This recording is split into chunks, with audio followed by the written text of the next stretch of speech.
The crystal chandelier above the ballroom caught the light from 1,000 angles, scattering diamonds across the marble floor.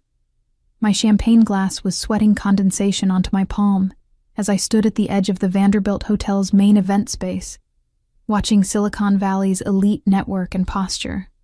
Another tech summit. Another evening of calculated smiles and strategic conversations. I adjusted the strap of my black evening gown. Valentino, purchased specifically because it said, "I belong here," without screaming desperation. At 32, I'd built next-gen solutions from a garage startup into a company valued at $300 million. I'd earned my place in this room. But that didn't make these events any less exhausting. Riley Adams? A voice beside me, smooth as aged whiskey. "I've been hoping to meet you." I turned and forgot how to breathe.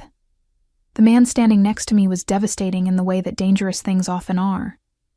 Tall, easily 6'3", with shoulders that filled out his tailored tuxedo in a way that suggested he knew exactly what a gym was for. His dark hair was styled back from a face that could have been carved from marble.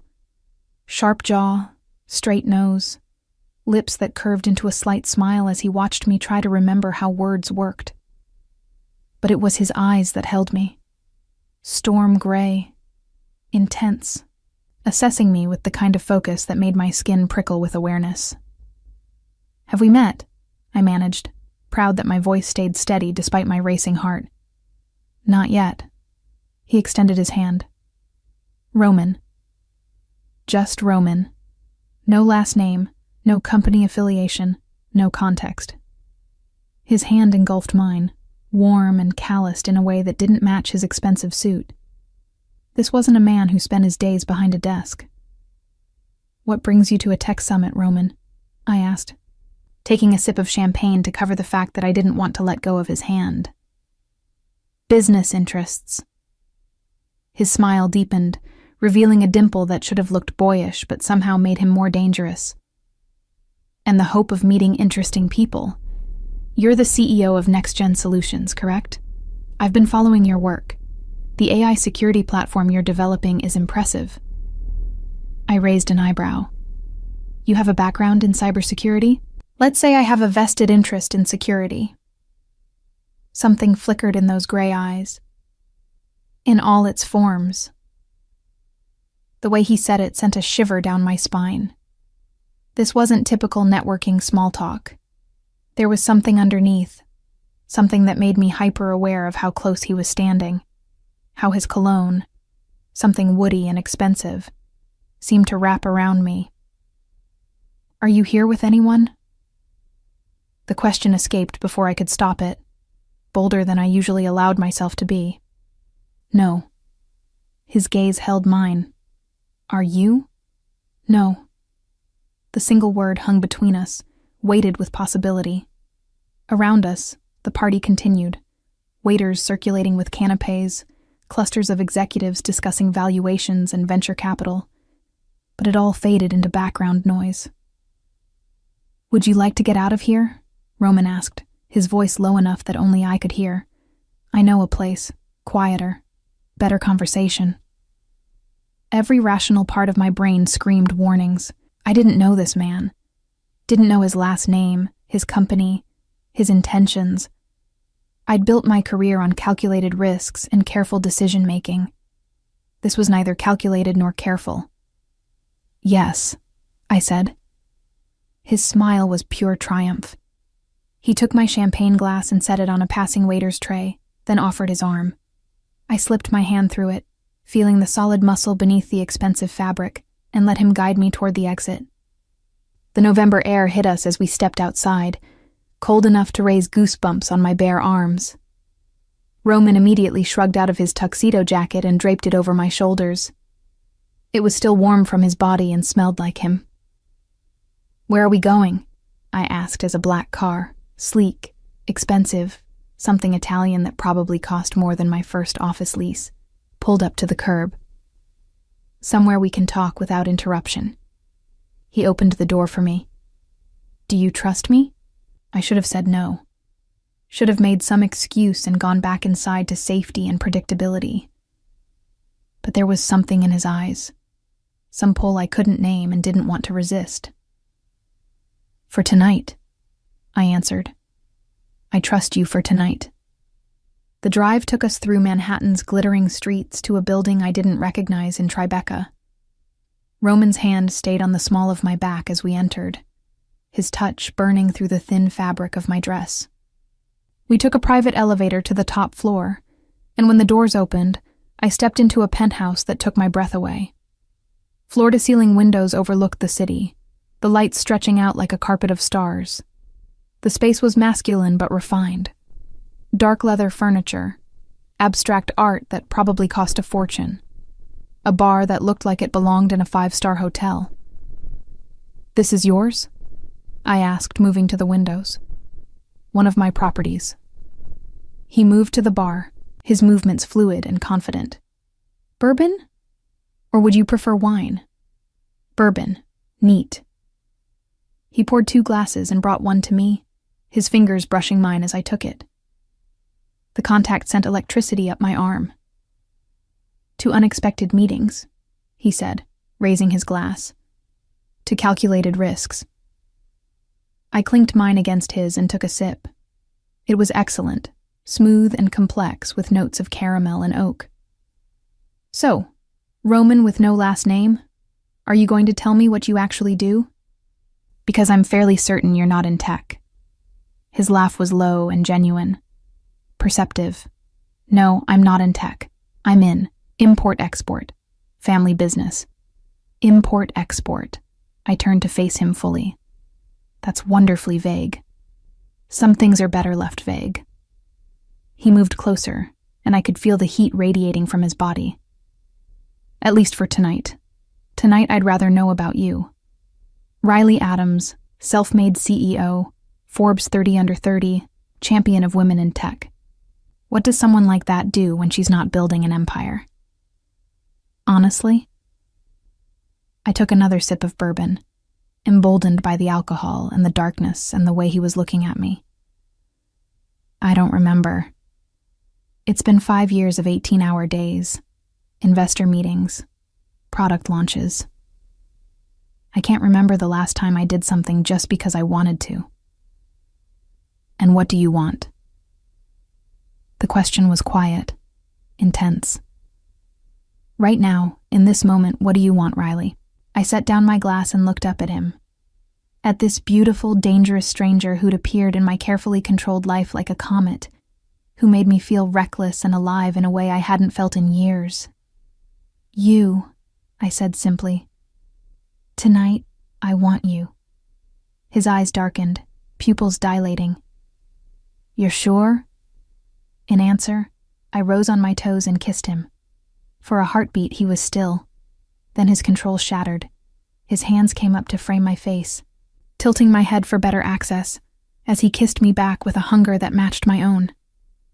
He tasted like bourbon and promise, and when his tongue swept into my mouth, I made a sound I'd never made before.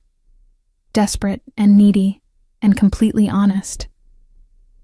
He walked me backward until my back hit the window, the glass cool against my overheated skin. His hands found the zipper of my dress, sliding it down with agonizing slowness. The Valentino pooled at my feet, leaving me in nothing but black lace and heels. "Beautiful," he breathed, his eyes traveling over me with an intensity that should have made me self-conscious. Instead, I felt powerful. "You're absolutely beautiful, Riley." I reached for his bow tie, fumbling with the knot until he helped me, shrugging out of his shirt to reveal a chest that made my mouth go dry.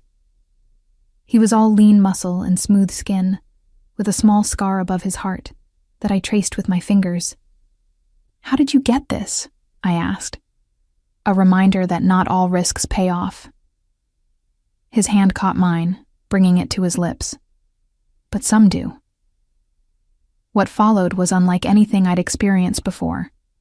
Roman was attentive and demanding in equal measure, learning what made me gasp and shiver, pushing me higher until I shattered in his arms with his name on my lips. And when he finally claimed me, it felt less like sex and more like recognition. as though some part of me had been waiting my entire life for this moment. For him. Afterward, we lay tangled in his sheets, my head on his chest as his fingers traced lazy patterns on my bare shoulder. The city lights painted shadows across the ceiling, and I felt sated and peaceful in a way I couldn't remember ever feeling before. "Stay," he murmured against my hair. "Stay tonight." I should have left. Should have gathered my Valentino and my dignity and called a car. But his arms were warm, and his heartbeat was steady beneath my ear. And for once in my carefully planned life, I wanted to just be. To exist in this moment without thinking about tomorrow. "Okay," I whispered. "I'll stay." I woke to sunlight streaming through unfamiliar windows and an empty bed. For a moment, I was disoriented, struggling to place where I was.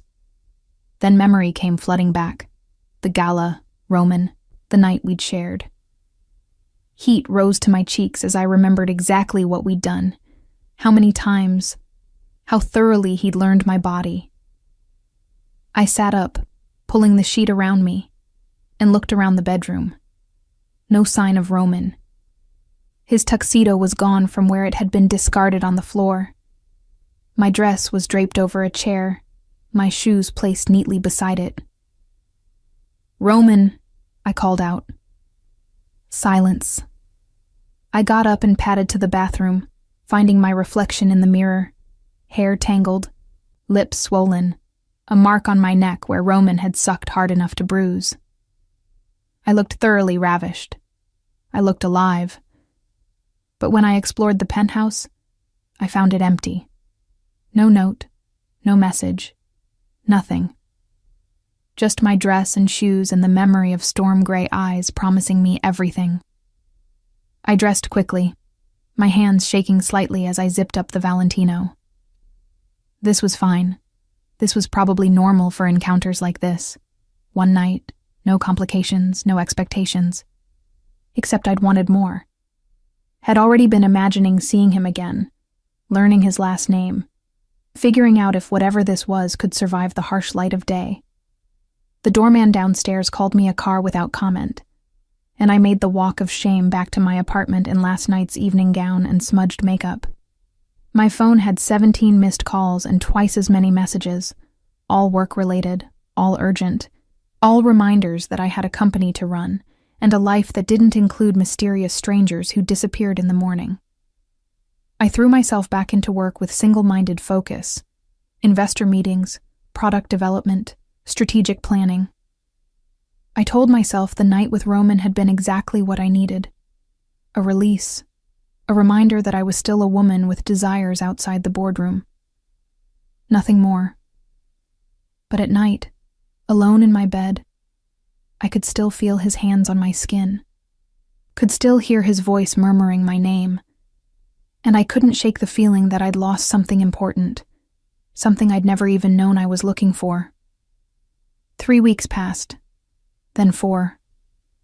The memory should have faded, should have become just another story I didn't tell at business dinners.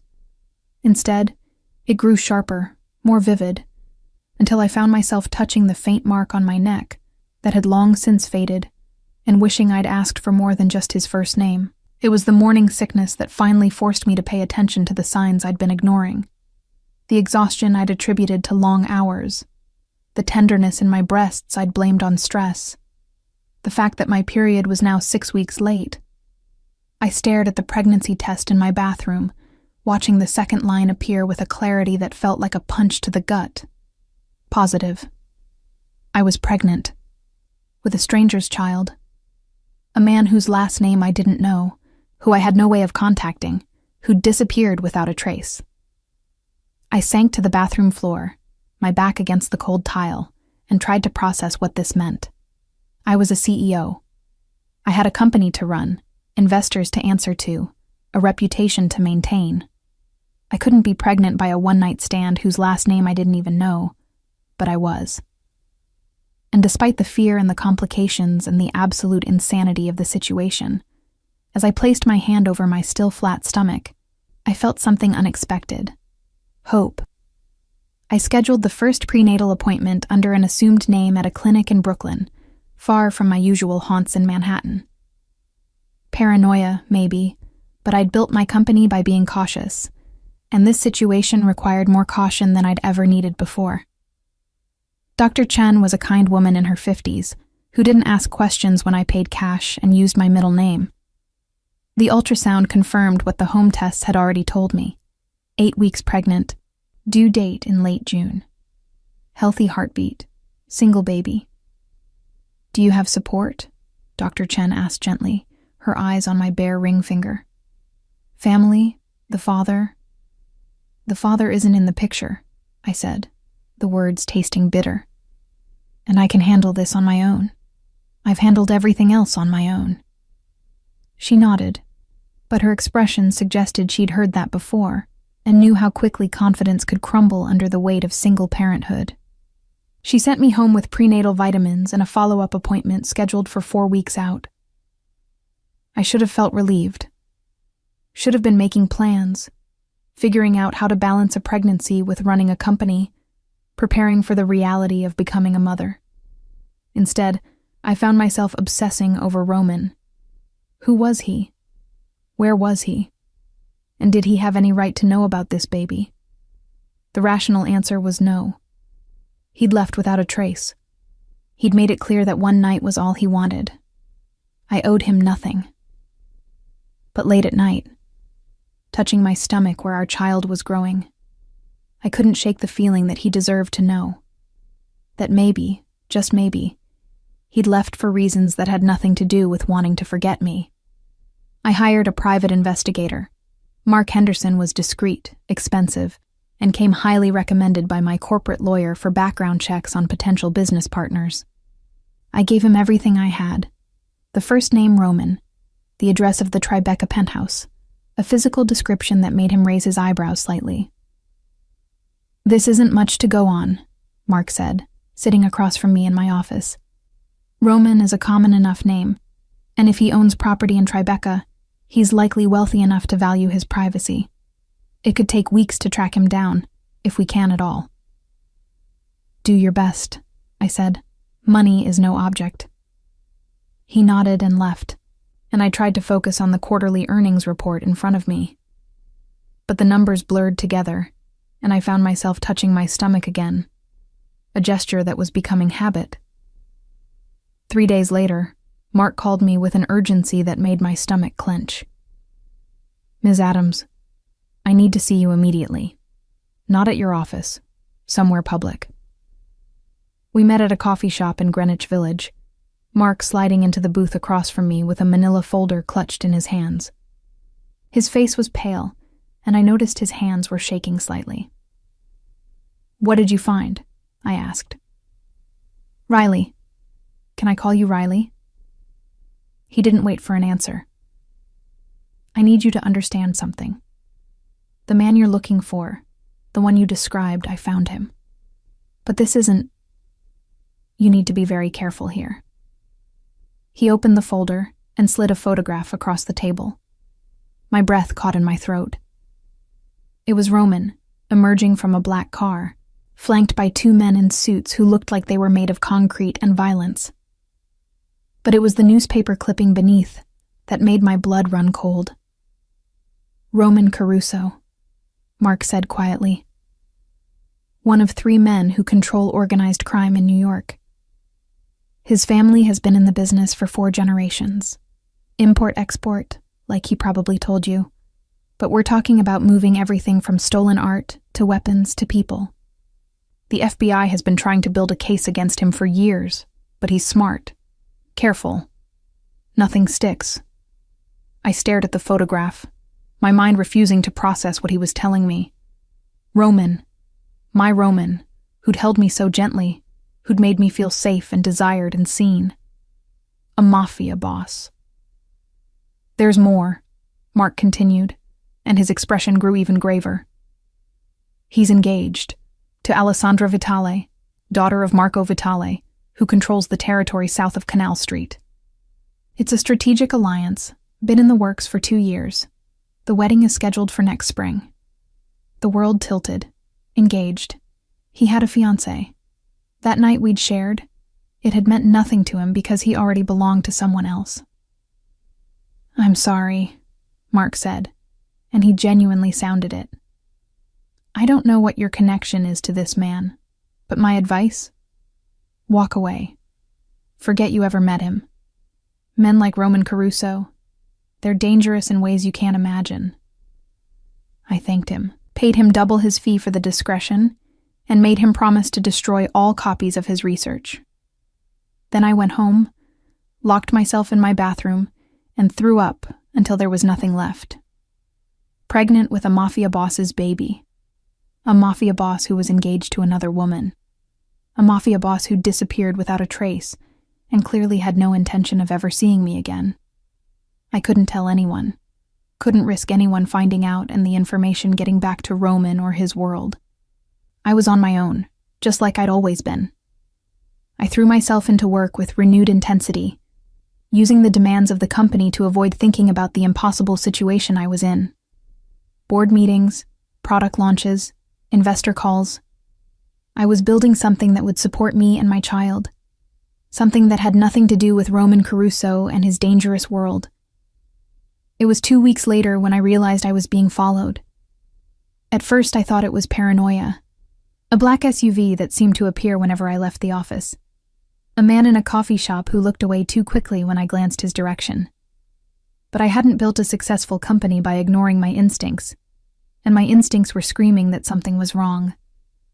I varied my routes home, started taking cabs instead of walking, paid attention to the faces around me, and I kept seeing the same car, the same men, always at a distance but always there. Someone was watching me, and I had a terrible suspicion I knew who. The confirmation came on a Thursday evening.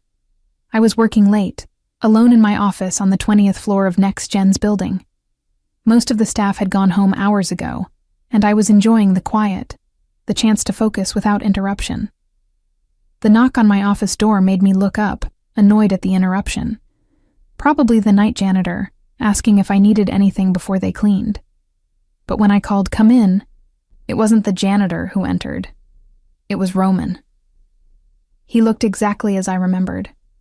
Devastatingly handsome in a charcoal suit, his dark hair styled back, those storm gray eyes fixed on me with an intensity that made my breath catch.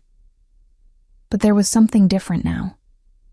A hardness I hadn't seen before, a tension in his shoulders that spoke of barely controlled emotion. "Hello, Riley," he said, closing the door behind him with a soft click that sounded like a prison cell locking.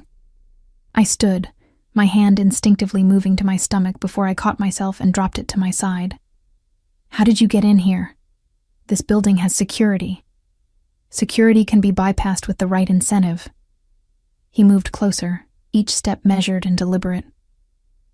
"We need to talk. I have nothing to say to you." My voice was colder than I felt. "You made it clear that night was a one-time thing when you disappeared without a word. That wasn't—" He stopped, his jaw tightening. "It's complicated."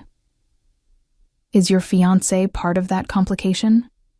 I couldn't keep the bitterness from my voice. "Alessandra Vitale. Does she know you spend your free time sleeping with strangers?" Something flickered in his eyes. Surprise, perhaps, that I'd done my homework. "So you know who I am." "I know what you are." I moved around my desk, kneading the barrier between us. "A criminal. A liar. Someone I should have run from the moment I met you. And yet you didn't."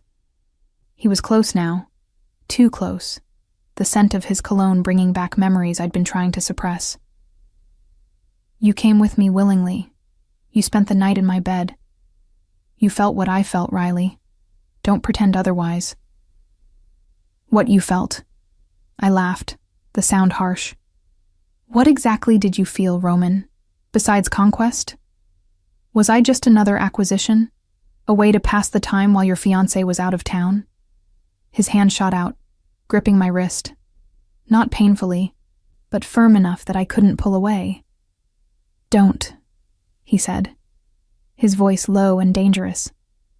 Don't reduce that night to something cheap. What happened between us was a mistake.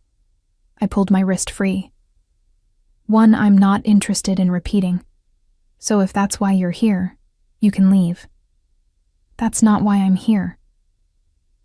His eyes dropped to where my hand had rested on my stomach moments before. I'm here because my men have been watching you for 3 weeks, Riley. And they've noticed some interesting patterns. Doctor's appointments in Brooklyn under an assumed name. Prenatal vitamins delivered to your apartment. A very sudden interest in researching my background. My blood ran cold. You've been spying on me? I've been protecting you. His voice was firm. There's a difference. Protecting me from what? From the consequences of being seen with me. He moved to the window, looking out at the city lights. That night at the gala, Riley, we were photographed together, leaving together. My enemies, and I have many, they look for weaknesses, people I care about, people who could be used against me. Then you should have thought about that before you took me home.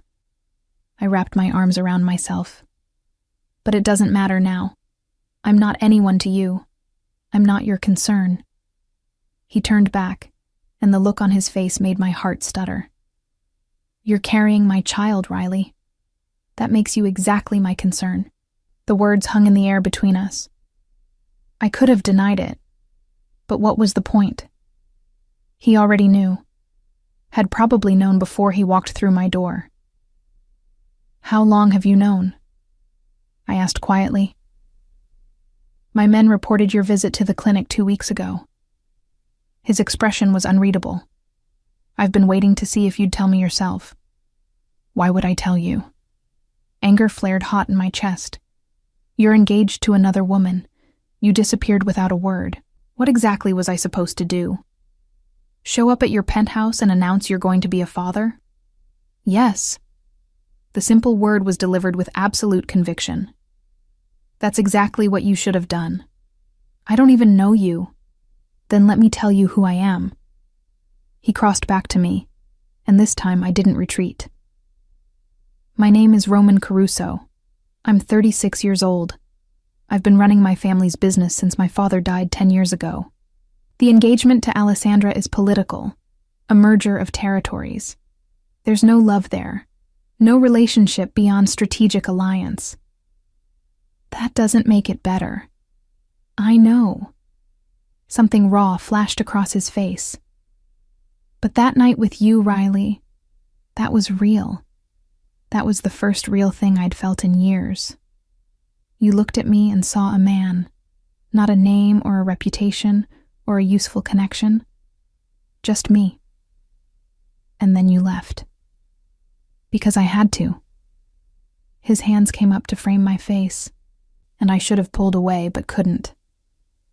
Because getting close to me, being seen with me, it puts a target on your back. My world, Riley, it's not safe. It's not clean. And I couldn't bear the thought of you getting hurt because of me. So you were protecting me by leaving. I was trying to. His thumb traced my cheekbone. But then you got pregnant. And everything changed. I can handle this on my own. I don't doubt that. His smile was soft. You've built an empire? Riley, you're stronger than most men I know. But you shouldn't have to do this alone. That's my child, my responsibility, He stopped, his jaw tightening. Let me be part of this. Please. The please broke something in me. This powerful, dangerous man, asking instead of demanding, showing me a vulnerability I suspected he'd never shown anyone else. What about Alessandra? I asked. What about your engagement? I'll handle it. The steel returned to his voice. But Riley, you need to understand something. My world is complicated, dangerous. If you let me in, if you accept my protection, you're accepting all of it. The guards, the security, The restrictions. I won't risk you or our child. Our child. The way he said it made it real in a way it hadn't been before. I need time, I said finally, to think, to figure out what this means. He nodded, but his hands didn't leave my face. You have until tomorrow. But Riley? Those men watching you? They're mine, for your protection. Don't try to lose them. Don't do anything that puts you at risk. Promise me. You can't just... Promise me. His eyes burned into mine. Please. Fine, I whispered. I promise. He leaned in and pressed a kiss to my forehead, the gesture achingly tender. I'll see you tomorrow. We'll talk. Figure this out together. Then he was gone, leaving me alone in my office with more questions than answers and the lingering warmth of his touch on my skin. I sank into my chair and placed both hands on my stomach. Tomorrow, I would make a decision about our future. But tonight, I let myself remember what it felt like to not be alone. I didn't sleep that night. Every time I closed my eyes, I saw Roman's face, the intensity in his storm gray eyes when he'd touched my stomach, the raw vulnerability when he'd said, "Please." This wasn't the distant stranger who'd disappeared after one night. This was a man claiming responsibility, asking for a chance. By morning, I'd made a list. Pros and cons, like I was evaluating a business proposal instead of deciding whether to let a mafia boss into my life and my child's life. The cons column was longer, much longer, but the pros had weight that numbers couldn't capture. My phone rang at exactly 8 a.m. unknown number. Riley Adams, I answered, my voice crisp and professional despite the anxiety churning in my stomach. There's a car waiting outside your building. Roman's voice was warm, familiar. We should talk somewhere private, somewhere safe. I have a 10 o'clock meeting with investors. Reschedule it. Not a request. This is more important. Every instinct screamed at me to refuse, to assert my independence, to remind him that I didn't take orders from anyone. But he was right. This conversation couldn't happen in my office or over the phone. It required privacy, honesty, and time. Fine, I said. Give me 30 minutes. The black SUV waiting outside my apartment building was different from the one I'd noticed following me before. Newer, more expensive, with windows tinted so dark I couldn't see inside. The driver was a mountain of a man who opened the rear door with practiced efficiency and a slight nod. Roman sat in the back, looking impossibly put together in a navy suit, despite the early hour. His eyes tracked over me with an intensity that made my breath catch, taking in my simple black dress, the slight swell of my stomach that was barely visible if you weren't looking for it. You look beautiful, he said softly as I slid in beside him. Don't. I fastened my seatbelt. Don't try to charm me. I'm here to talk about logistics, not to relive that night. Something flickered in his eyes. Hurt. Perhaps. But he nodded.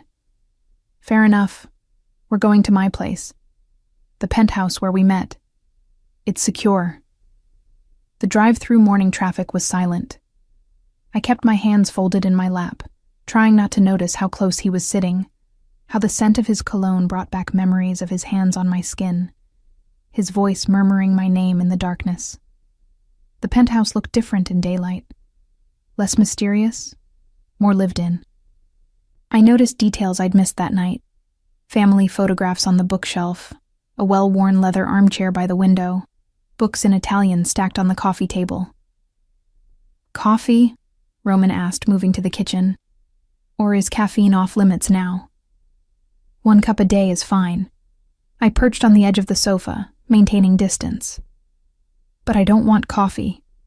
I want answers. He poured himself an espresso from a machine that probably cost more than my first car and came to sit across from me. Not crowding, giving me space. The consideration felt deliberate, calculated. "What do you want to know?" he asked. "Everything." I met his gaze steadily. "You want to be part of this baby's life? Then I need to understand exactly what that means. What you do, who you are, what dangers come with your world."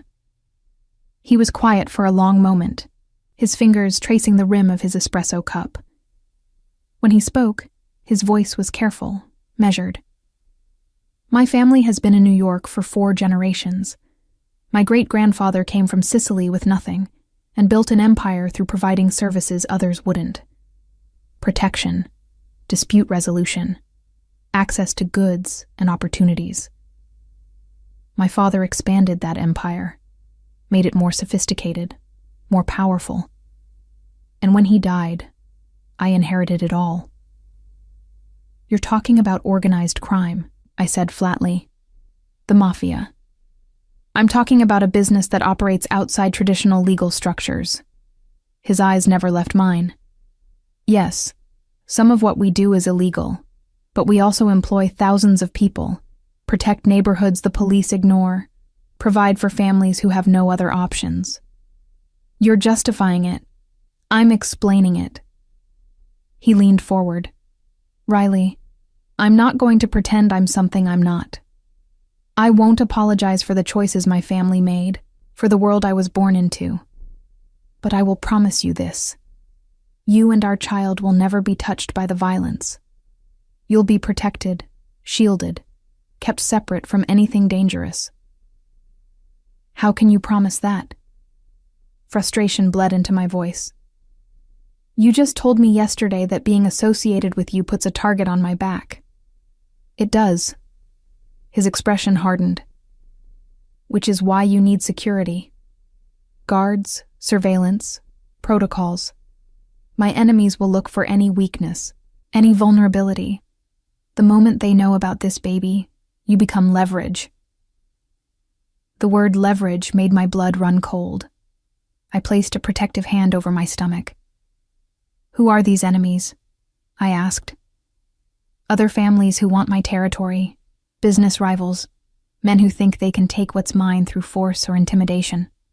He stood, pacing to the window.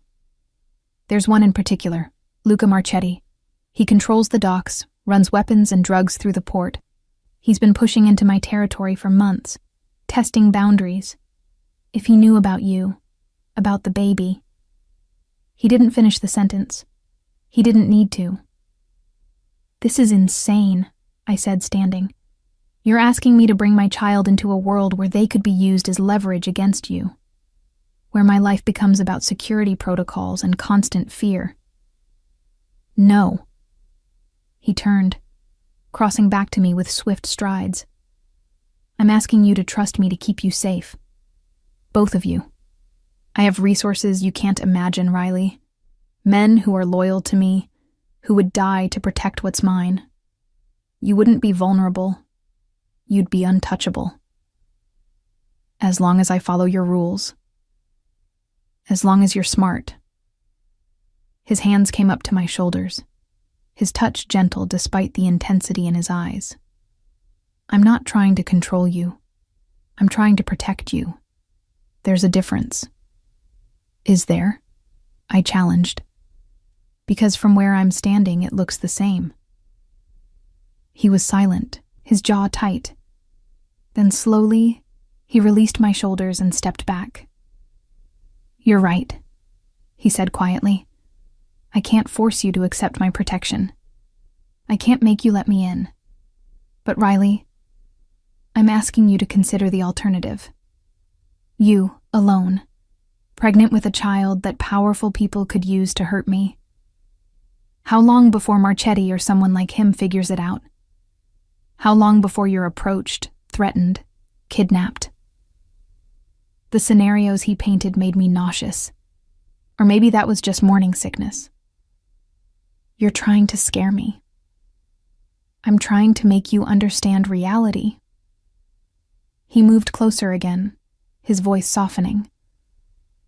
"That night we spent together, Riley, it wasn't just physical for me. I know you think I'm some heartless criminal, but you made me feel human again. Made me remember what it was like to want something beyond power and territory. Pretty words, I said, but my voice wavered. True words. His hand came up to cup my face, and I should have pulled away but couldn't. I know I have no right to ask this. I know I disappeared, that I'm engaged to another woman, that my world is dangerous and complicated. But that baby you're carrying is mine. My blood. My legacy. I can't walk away from that, Riley. I won't.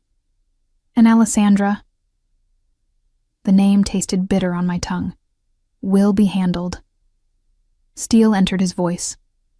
The engagement was my father's arrangement, a merger of territories and business interests. There's no love there, no real relationship. It's a contract. Nothing more. Does she know that? He hesitated, and I had my answer. You need to end it, I said firmly, before we discuss anything else. I won't be the other woman, Roman. I won't raise a child in the shadow of your fiancé. Give me 1 week. His thumb traced my cheekbone. 1 week to handle Alessandra and the political fallout. Then I'm yours, completely. No divided loyalties, no complications. I'm not asking you to be mine. Aren't you?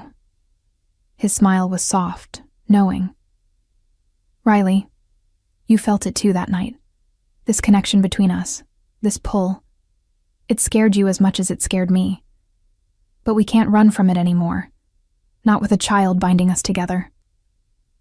Before I could respond, his phone buzzed. He glanced at it, and his expression darkened. What is it? I asked. Marchetti. He typed something quickly.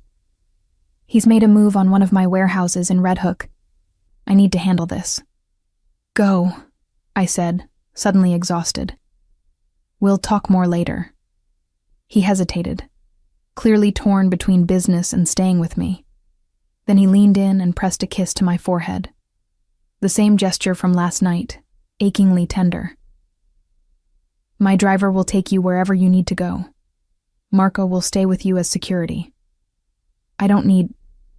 Please. That word again, the one that undid me. Just for today, until I know Marchetti isn't making a larger play. Please, Riley. I nodded, too tired to argue. He left, and I sank back onto the sofa, my hand on my stomach.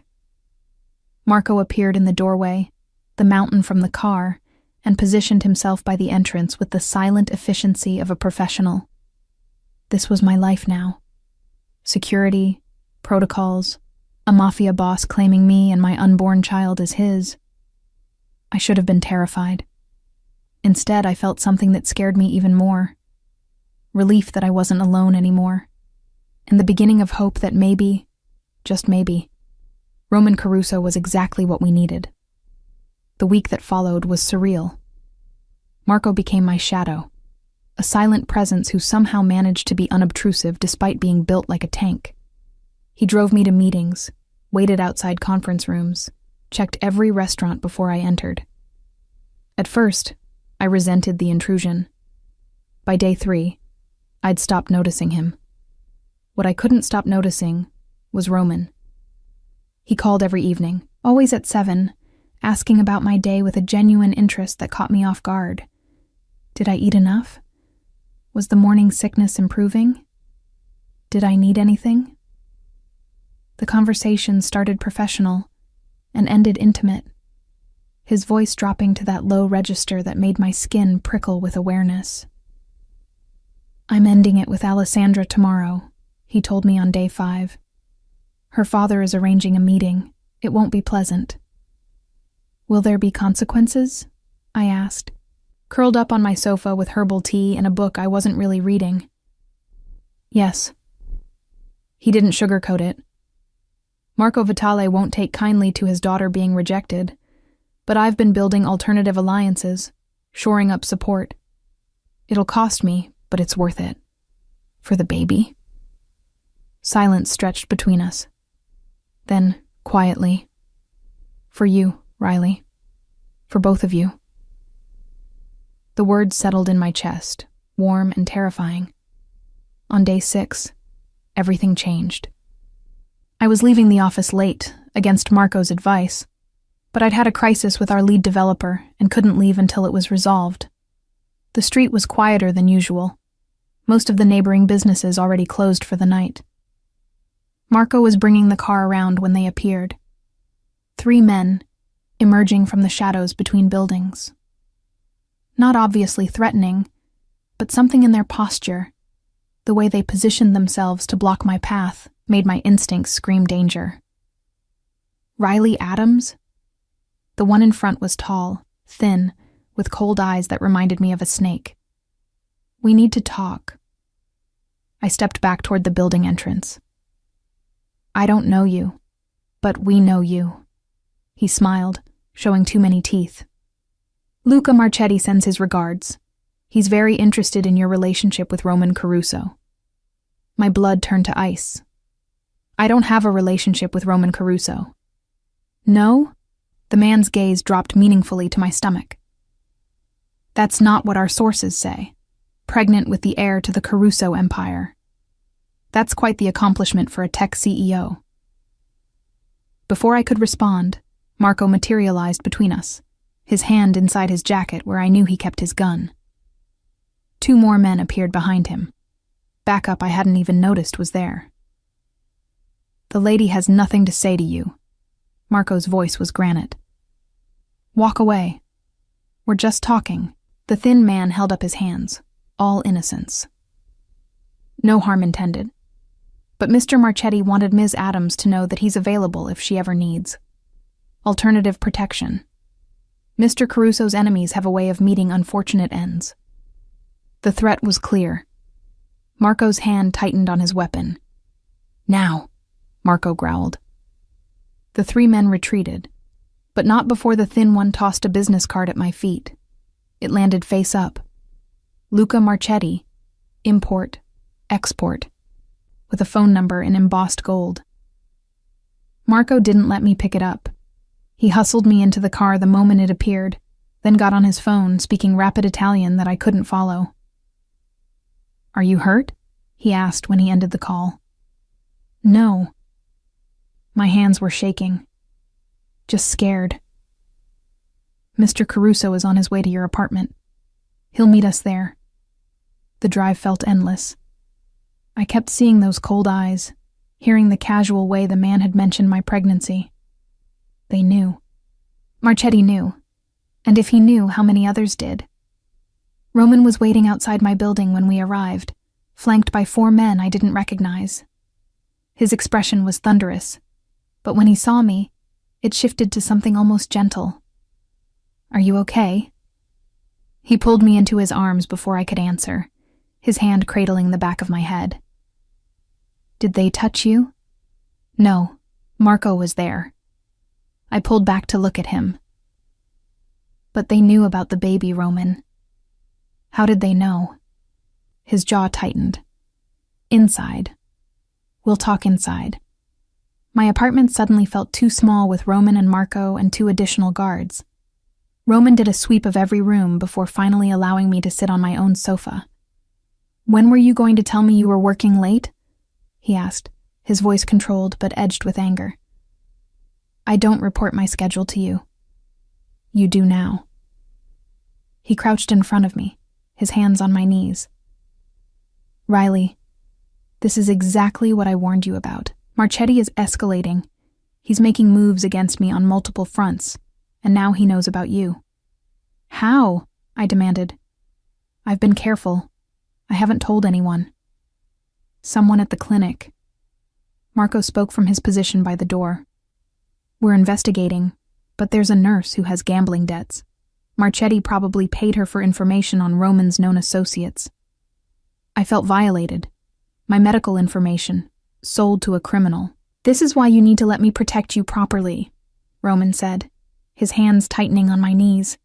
No more working late. No more going anywhere without full security. No more risks. I can't live like that. You can and you will. His voice was steel. Because the alternative is Marchetti getting his hands on you, using you and our baby to destroy me.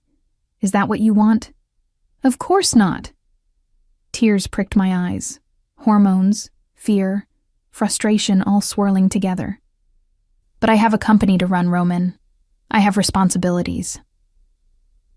Then run it from somewhere secure. He stood, pacing my small living room.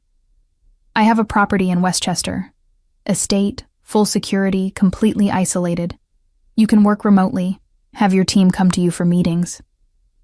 You want to lock me away. I want to keep you alive. His control finally cracked.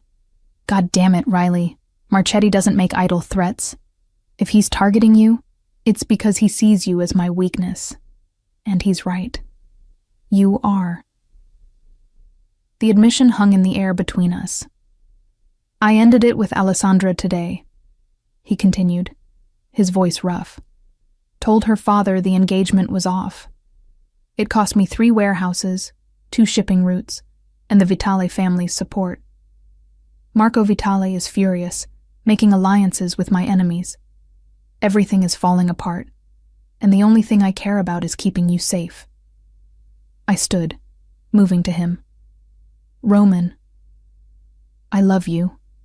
The words tumbled out like he couldn't hold them back anymore. I've loved you since that first night, since you looked at me and saw a man instead of a monster, since you challenged me and didn't flinch when you learned the truth. I love you, Riley Adams, and I will burn down this entire city before I let anyone hurt you. My breath caught. You can't love me. We barely know each other. I know you're strong and brilliant and stubborn as hell. His hands framed my face. I know you're carrying my child. I know that when I'm with you, I feel human instead of like a weapon. And I know that if something happened to you, it would destroy me. This is crazy. Yes. He pressed his forehead to mine. But it's true. And Riley, I think you feel it too. This pull between us. This inevitability. He was right. God help me. He was right. Somewhere between his disappearance and his reappearance, between fear and anger and these impossible circumstances, I'd fallen for this dangerous, complicated man. What if I can't do this? I whispered. What if I can't live in your world? Then we'll build a new one. His thumb traced my cheekbone. One where you're safe, and our child can grow up without fear. I'll do whatever it takes, Riley. Whatever you need. I need you to promise me something. Anything. Promise me you'll handle Marchetti.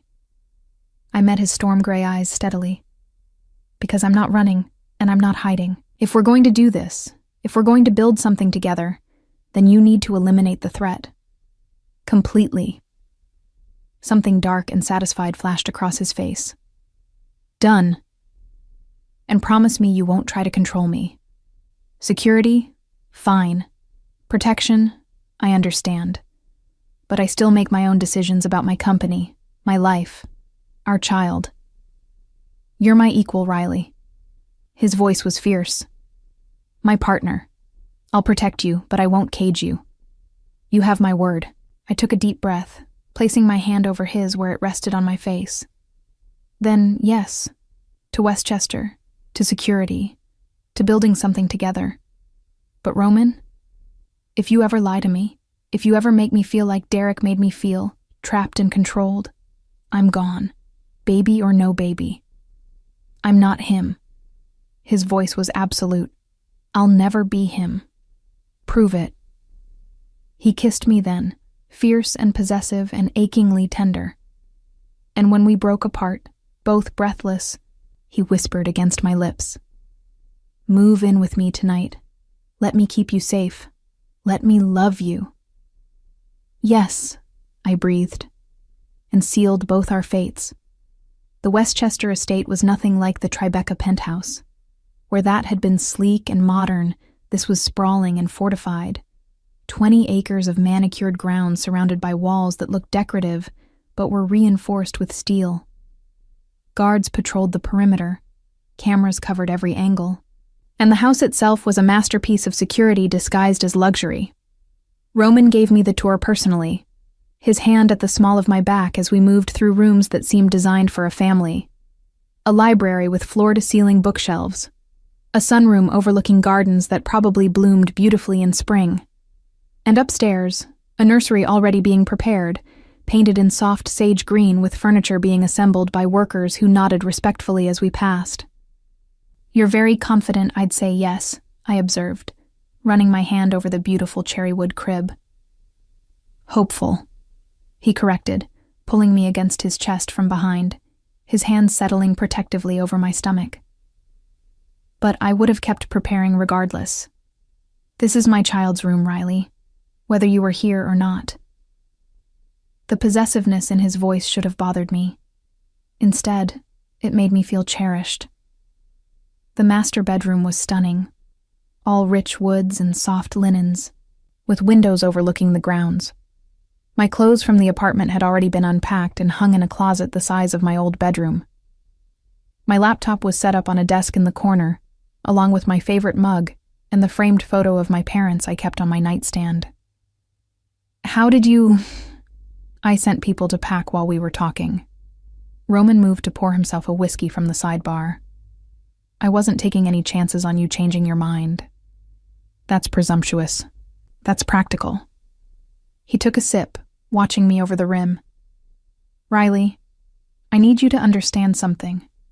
Moving you here, it's not just about protection. It's about showing everyone in my world that you're mine, that you're untouchable. Marchetti made his move because he thought you were vulnerable, a secret I was trying to hide. But if you're here, in my home, wearing my ring—" "Your ring?" I interrupted. He set down his glass and pulled a small velvet box from his pocket. Inside was a ring that stole my breath, a large emerald-cut diamond, easily 4 carats, flanked by smaller stones in a platinum setting. "I'm not asking you to marry me," he said quickly. "Not yet, but I am asking you to wear this, to let everyone know you're under my protection, that you belong to me. I don't belong to anyone." Poor choice of words. He took the ring from the box. "You're mine in the way that matters. I'm yours. You're mine. We're building something together. This ring tells my world that hurting you means war with me. Will you wear it?" I should have said no. Should have insisted on maintaining some independence, some separation. But as he slid the ring onto my finger, a perfect fit, of course, I couldn't deny how right it felt. "Yes," I whispered. His smile was pure triumph. He pulled me close and kissed me, deep and possessive, his hand cradling my face with that gentleness that always undid me. The first 2 weeks at the estate fell into a rhythm. I worked remotely, my team adapting surprisingly well to virtual meetings. Roman left for the city each morning but returned by evening, always checking on me first thing, his hands going immediately to my growing stomach. The baby became real to both of us during a routine ultrasound at 16 weeks. Dr. Chen came to the estate, Roman insisted, and we watched together as our child moved on the screen, tiny hands and feet already perfectly formed. "Would you like to know the sex?" Dr. Chen asked. Roman and I exchanged glances. "Yes," we said together. "It's a boy." Dr. Chen smiled. "A healthy baby boy." Roman's hand tightened on mine, and when I looked at him, I saw tears in his eyes. "A son," he breathed. "We're having a son." That night, he made love to me with a reverence that made my chest ache. Afterward, we lay tangled together, his hand splayed protectively over my stomach. "I want to name him after my father," he said quietly. "Antonio, but only if you agree. Antonio Caruso." I tested the name. "It's strong. I like it."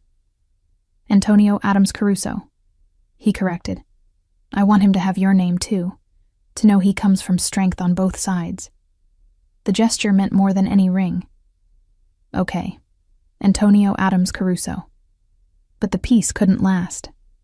3 weeks into my stay at the estate, Roman came home tense, his jaw tight with barely controlled fury. He poured himself a drink, unusual for him before dinner, and downed it in one swallow. "What happened?"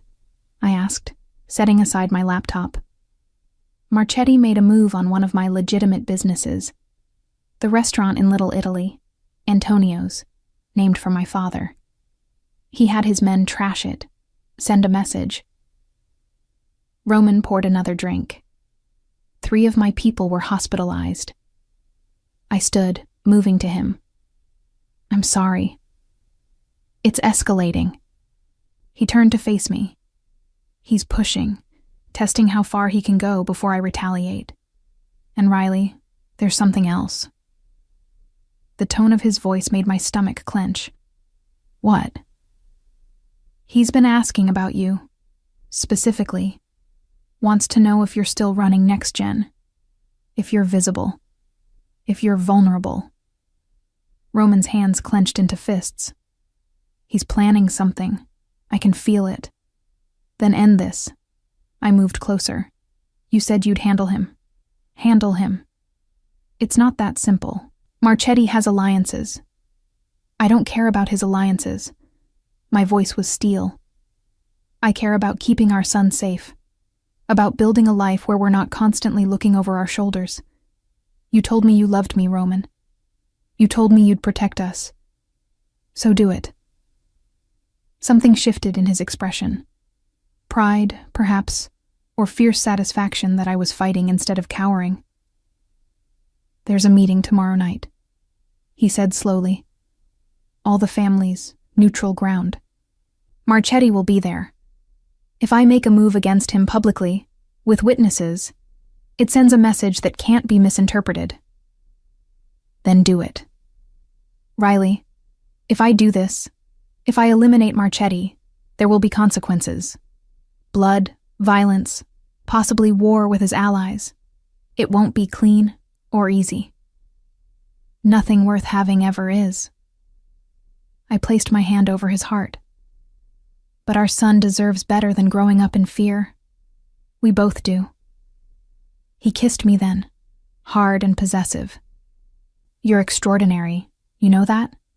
Most women would be begging me to avoid confrontation, to keep the peace. I'm not most women." I pulled back to meet his eyes. "And you're not most men. You're Roman Caruso. So be Roman Caruso. Be the man everyone fears. Protect what's yours." "Tomorrow night," he promised. "I'll handle it." But the universe had other plans. I woke at 3 a.m. to the sound of breaking glass. Before I could process what was happening, Roman was out of bed, a gun appearing in his hand from somewhere I hadn't known he kept one. "Stay here," he commanded, moving to the door. "Lock it behind me." "Roman, now Riley." The authority in his voice brooked no argument. I locked the door as he disappeared into the hallway, my heart hammering so hard I could feel it in my throat. I grabbed my phone, ready to call for help, when I heard the gunshots. 3 quick pops, then silence. I pressed my hand to my mouth to keep from screaming, the other hand protective over my stomach. Our son. Our baby. This was the reality of Roman's world. Violence at 3 a.m. guns instead of negotiations. When the door handle turned, I nearly sobbed with relief to hear Roman's voice. "Riley, it's me. Open up." He was unharmed, but there was blood on his shirt, not his, judging by how calmly he moved. Behind him, Marco was dragging someone, down the hallway. "What happened?" I demanded. "Marchetti sent a message." Roman's voice was cold fury. 3 men tried to breach the south entrance. They're dealt with. Dealt with. The euphemism made me nauseous. I mean they won't be threatening you again." He pulled me into his arms. "Riley, I'm sorry. This is exactly what I wanted to prevent. I'm fine. The baby's fine." I pulled back. "But Roman, this proves my point. Waiting, being diplomatic, it's not working. Marchetti isn't going to stop." "No," he agreed. He's not. Then tomorrow night, at that meeting, you end this. Permanently. His eyes searched mine. You understand what you're asking me to do? I understand that I'm choosing our son's safety over whatever moral qualms I might have about your methods. I placed my hand on his cheek. I love you, Roman Caruso. All of you, including the parts that are dangerous and ruthless. But I need you to be those things now. For us. He pulled me close, his face buried in my hair. I love you too, he whispered. More than power, more than territory, more than anything. You and our son are my world now. Then protect your world.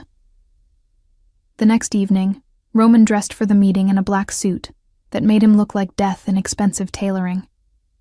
He kissed me goodbye at the door, his hands lingering on my stomach. If I'm not back by midnight, he said quietly, Marco has instructions. He'll get you somewhere safe. You'll be back. I refused to consider the alternative. And when you are, we'll start planning our future.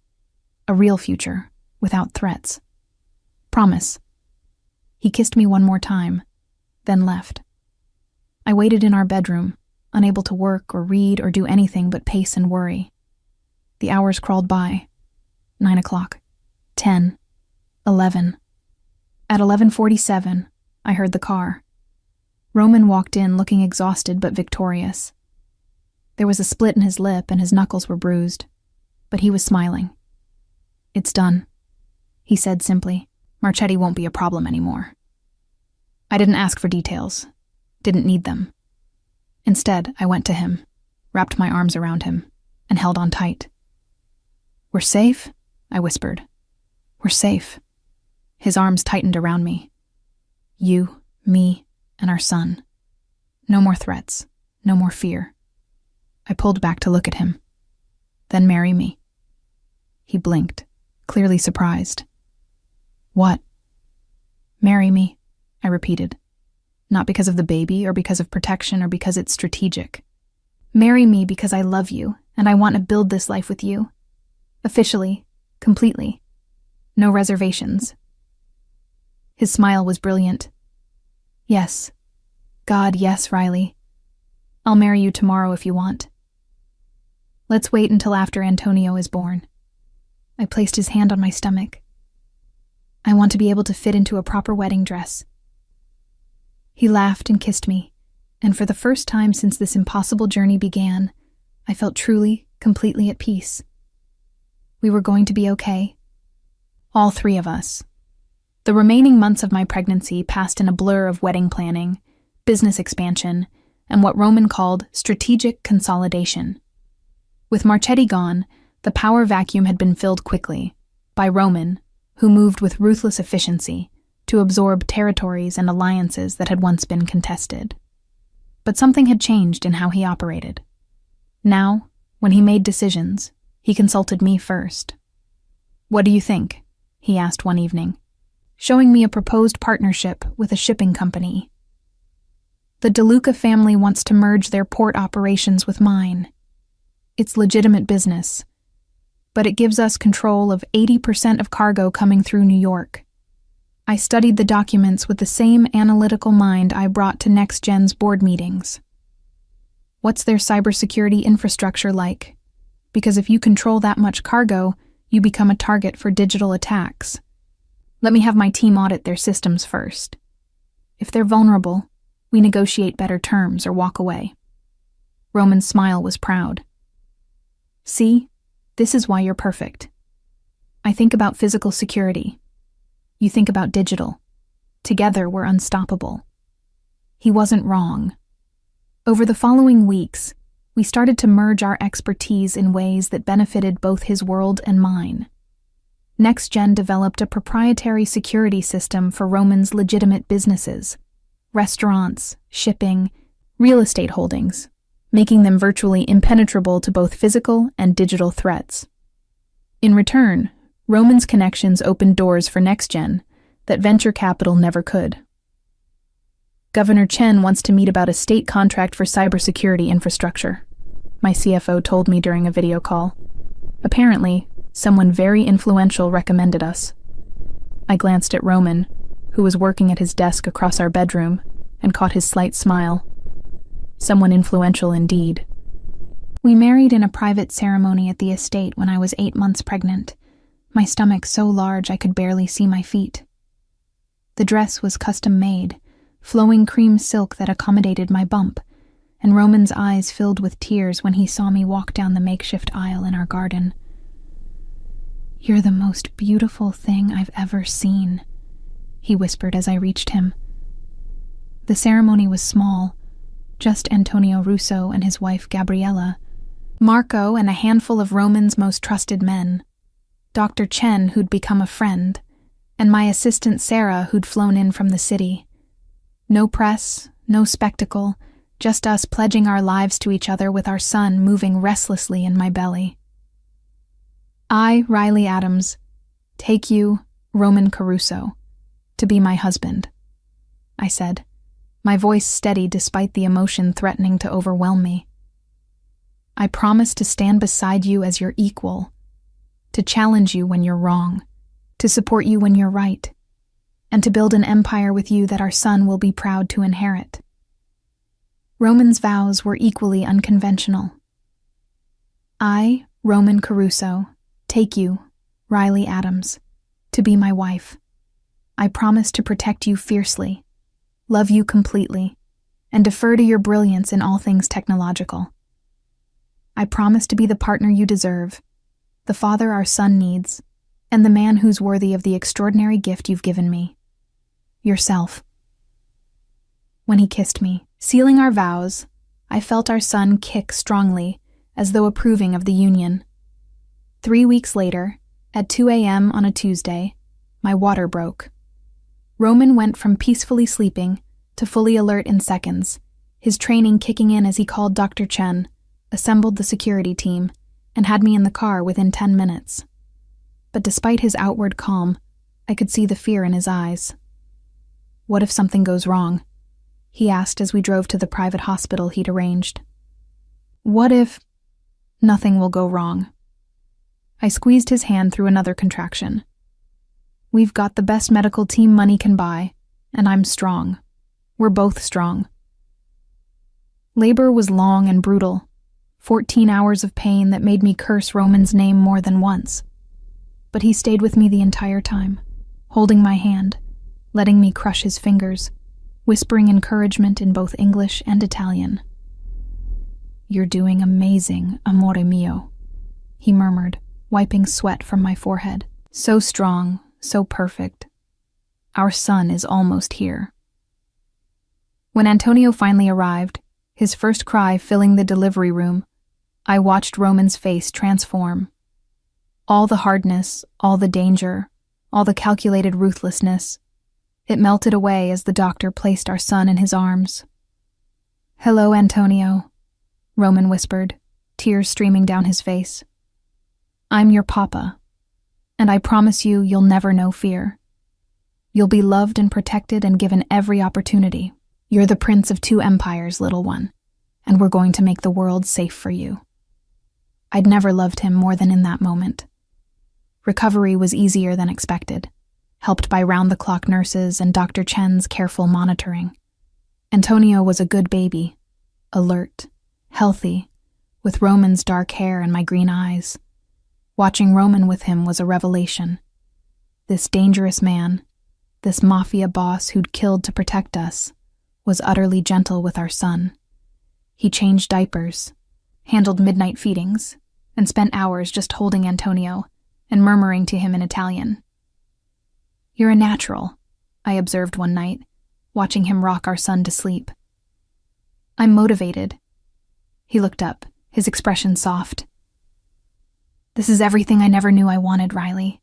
You, him, this family. I'd burn the world down to keep it safe." "Hopefully that won't be necessary," I said dryly. But 6 weeks later, it almost was. A rival family, the Constantinos, who'd been allied with Marchetti, made a move against one of Roman's shipping operations. It was bold, aggressive, and clearly designed to test whether fatherhood had made him soft. "They need to be reminded who they're dealing with," Roman said, his voice cold as he reviewed the intelligence reports. "Marco, assemble the—" "Wait." I looked up from where I was nursing Antonio. "Before you go in with guns, let me try something." Roman raised an eyebrow.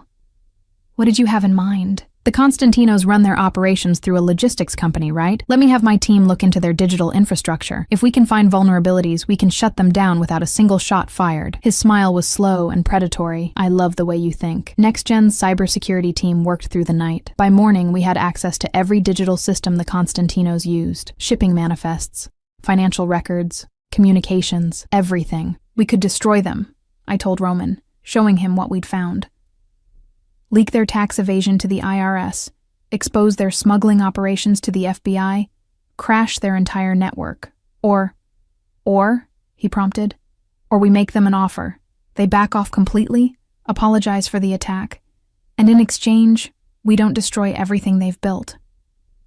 But we keep this access, as insurance. They step out of line again, and we pull the trigger." Roman pulled me into his arms, careful not to disturb Antonio, who was sleeping against my shoulder. "You're brilliant. Absolutely brilliant. This is better than violence. It's control." The Constantinos accepted the terms within hours of receiving our proposal. And word spread quickly through Roman's world. The new Mrs. Caruso wasn't just the boss's wife. She was a power in her own right. Board meetings became family affairs. I'd video conference with NextGen executives while Antonio played on a blanket nearby, and Roman worked at his own laptop, managing his empire. We'd consult each other constantly. "Should we invest in this startup? What do you think about expanding into biotech? The Russo family wants to partner on a development deal. Your thoughts?" We became known as a unit. Riley and Roman Caruso, the tech CEO and the reformed Mafia boss, ruling twin empires that no one dared to challenge. My company's value tripled as Roman's connections opened doors.